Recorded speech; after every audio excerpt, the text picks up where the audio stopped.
Welcome aboard Gaggle Force One, the only flight where turbulence is caused by the captain's mouth.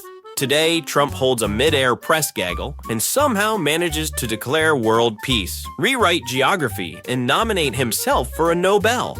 Buckle up. First stop, Trump compares a 3,000-year religious conflict to a 10-day budget fight. Because why not start with diplomacy through delusion? This has been going on for 3,000 years. The shutdown's only been for 10 days. So I think the shutdown, it's got to be almost customary, but we're taking care of it. Yep, 3,000 years of war, 10 days of Congress doing nothing.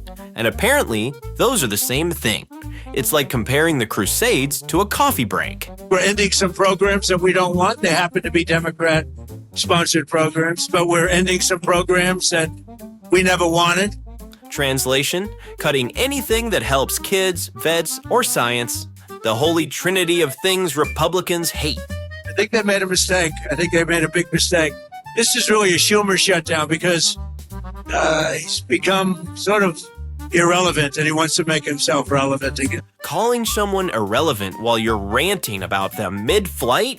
That's like saying you don't care about your ex during your wedding toast. Next, he explains that if a decent president, not a great one like him, had been in charge, there'd be no war in Ukraine. Fact check, that's not how time, logic, or Eastern Europe works. Just a decent president, not a great president like me. Not a great president. If a decent president was in, you wouldn't have had the Russia-Ukraine. Nothing like crediting yourself for the absence of wars you didn't prevent. He's like the firefighter bragging the house didn't burn down while holding the flamethrower. And this is, I would say, even more so. This was bad policy by Biden and by Obama. Remember when Bibi came and he begged that you not do what they were doing with Iran? You remember that, right? Begged him. And they wouldn't even listen to him. Ah, yes, the fatal tale of Netanyahu the beggar. Chapter 12 in Trump's bedtime stories. How Obama ruined everything. Everything they did was the opposite what you should have done. And it's nice that they try and take a little credit. That was years ago, and the mistakes were made years ago. And it was both by Biden and Obama. Years ago? He's talking about Obama like the guy still works there. Trump's presidency never ended in his head. It just went into syndication. Then we hit the foreign policy portion, featuring Qatar, geography lessons for preschoolers, and enough middle of everything to make Google Maps quit. It resonated with the Arab leaders, the Muslim leaders, and the Jewish leaders. For whatever reason, you tell me why. Because they were too polite to hang up, Dodd. That's why. You know, he said that in my first news conference, I answered more questions of him than Mike did 4 years. And I think that's pretty close to being true. Pretty close to true. Finally, an accurate trunk quote about a trunk quote. Stories about their changing behavior in your first term. You talked about how they were funding terrorism. The Qataris, yeah. What did you do differently in your eyes to make sure they're not? Qataris really helped us with this deal. And the Emir is an amazing man who really helped us. You have to understand, his country is right in the middle of everything, more so than any other country. Right in the middle of everything. You can tell he's just pointing at the map and saying words that sound global. His country, you walk across a line and you're there.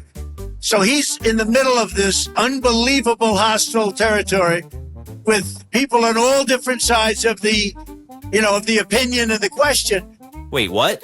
Qatar's not even near Gaza. It borders Saudi Arabia and the Persian Gulf, not Palestine. What map is he using? The one from Risk Jr.? So unless Gaza just moved 1,000 miles, he's flying blind again. Qatar was a tremendous help to getting this done. I hope people can realize that. And it was very tough and very dangerous for Qatar. Most dangerous because they had to listen to this.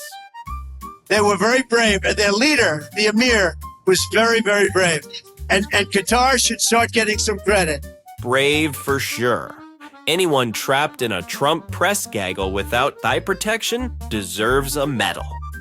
And you have to understand, they lived in the middle of everything. So they can't just be like, you couldn't do it, I could.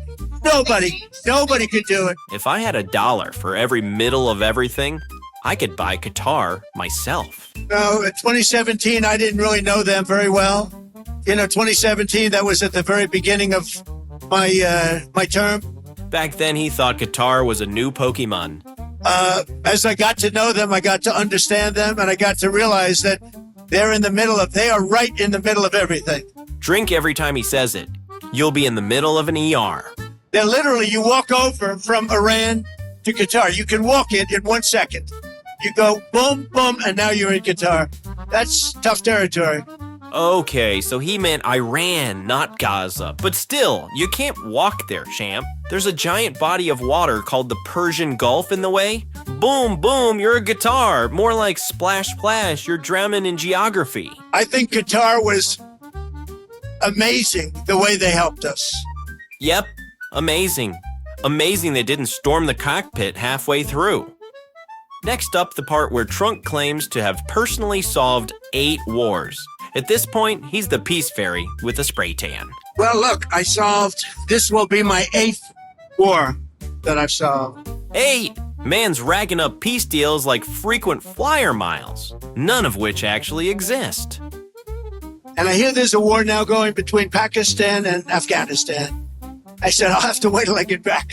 I'm doing another one. He schedules peace talks like oil changes. I'll fix that war when I land. Because I'm good at solving wars. I'm good at making peace. And it's an honor to do it. I save millions of lives. Millions of lives. Millions? Maim one. Even the wars in his imagination have body counts. Then comes the Nobel segment, Trump's favorite participation trophy fantasy. Now, in all fairness to the Nobel Committee, it was for 2024. And this was picked for 2024. But there are those that say you could make an exception because a lot of things happened during 25 that are done and complete and great. He wants a Nobel for work in progress, like getting a gold medal for stretching. But I did this not for Nobel. I did this for saving lives. I mean, we've saved millions of lives. Think about India, Pakistan. Think about some of the wars that were going on for years. We had one going for 31, one going for 32, one going for 37 years, with millions of people being killed in every country. And I got every one of those done, for the most part, within a day. Pretty good. Sure, because that's how history works. Rome wasn't built in a day, but apparently peace was, right between lunch and Fox and Friends. Now we move into economics, where he thinks tariffs end wars and make America rich. Spoiler, they don't. We are taking in hundreds of billions of dollars, not only from China, from other countries. We've become a wealthy country again. And the tariffs have given us a diplomatic strength. They've given us negotiating strength. Fun fact, and we've been here before, Americans pay those tariffs. The only country he made rich is Costco. I settled a few of the wars just based on tariffs. I said, as an example, with India and with Pakistan, I said, if you guys want to fight a war and you have nuclear weapons, I'm going to put big tariffs on you both, like 100%, 150, and 200%. No, don't do that.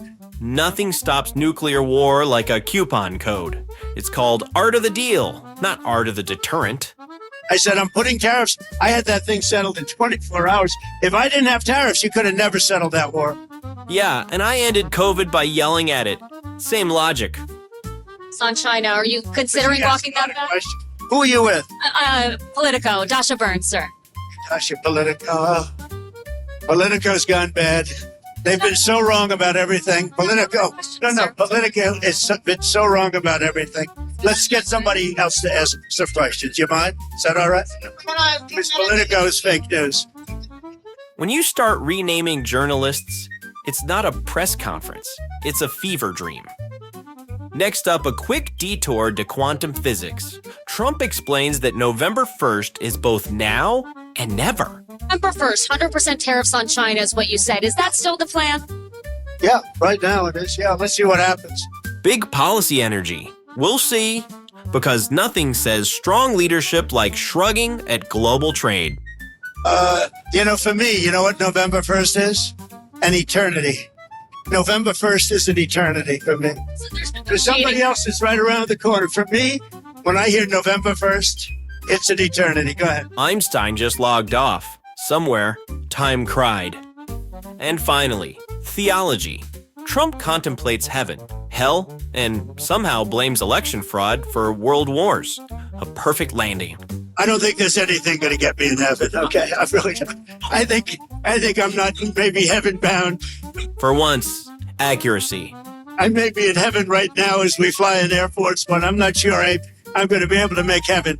If heaven serves Diet Coke and classified documents, he might be right. But I've made life a lot better for a lot of people. And, you know, as an example, had the election of 2020 not been rigged, you would have millions of people living just in Russia, Ukraine alone. That would have never happened. And it didn't happen for 4 years. Oh yes, the butterfly effect. One crooked ballot. Global Armageddon. Somebody needs to revoke this man's internet. We had an incompetent administration. We had an incompetent president. And because of a crooked election, millions of people are dead. Millions of people, all killed by paperwork. Truly a visionary. And by the way, the Israeli thing was much harder to get settled because of the past administration, okay? He meant worst. Happens when your mouth's running faster than your brain. Rest, enjoy yourselves, say hello to your boss, and I'll see you guys, right? Good. And that concludes today's airborne meltdown. Please return your facts to their upright position. Gaggle Force One has landed safely in delusion.